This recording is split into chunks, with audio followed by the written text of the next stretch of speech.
So day 34 started in Jedburgh and finished in Lauder. And sorry it's late coming through, but the last 2 days were really hectic.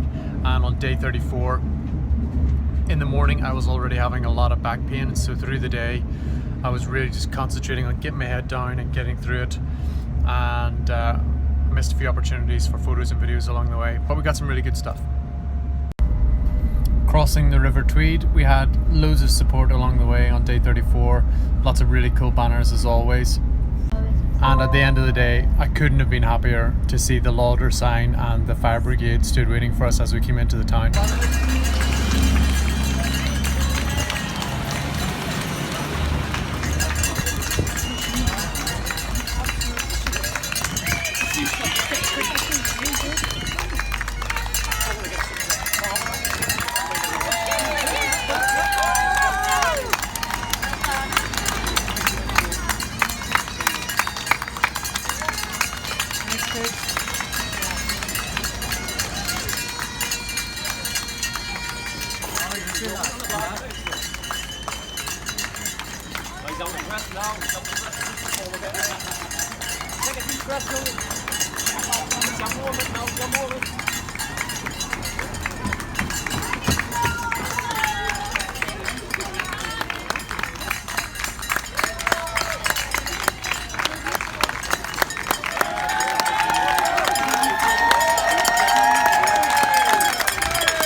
And as I stop walking, Dave arrives in his high vis with about 3 fingers of whiskey, which I probably shouldn't have drank, to be honest. Is that your daughter? And then some kind soul put down a piece of red fabric for me to stand on, so I didn't have to stand on the road anymore, which was much appreciated. I wish we had have thought of that on day 1.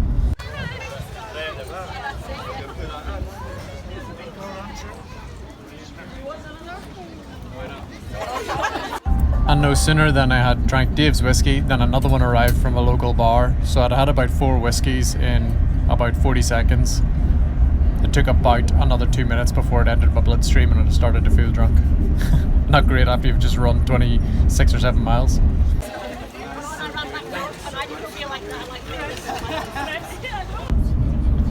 And here I was given a really excellent gift, a 10-year-old bottle of Scotch, Dodie's Dram, which was a real honour to receive, and Dodie himself had signed it for me, which is really cool. So that's going to go into the cupboard at home and probably sit for another 10 years before it gets drank.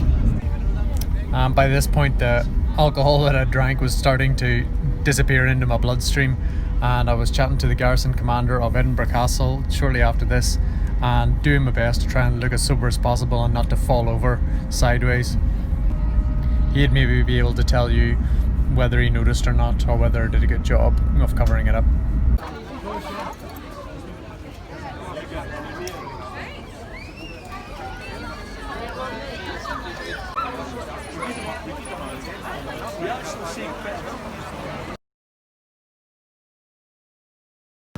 And after all that, a trip to A&E for my back. And it was this lovely guy, Phil Parker, who drove me to A&E, but he had actually driven all the way up the country from somewhere near Peterborough to run the final day with me. And while I was staying in Lauderdale Scout Hut that night, which was really super cozy, he slept in his car just so he could run the final day with me, which was really kind and I'll never forget. And the Scout group laid on some food for me, and the Scout Hut was really cozy, and they had a bed laid out with a really cool sleeping bag and had a movie running. I couldn't have hoped for much better than that, really. Really kind. Day 34 was really challenging because of the pain in my back. I think it was causing me to run kind of awkwardly because I was really afraid of jarring it. I couldn't have imagined thought of getting to day 34 with only 1 day to go and then hurting my back and not being able to finish, so I was just trying to be really careful.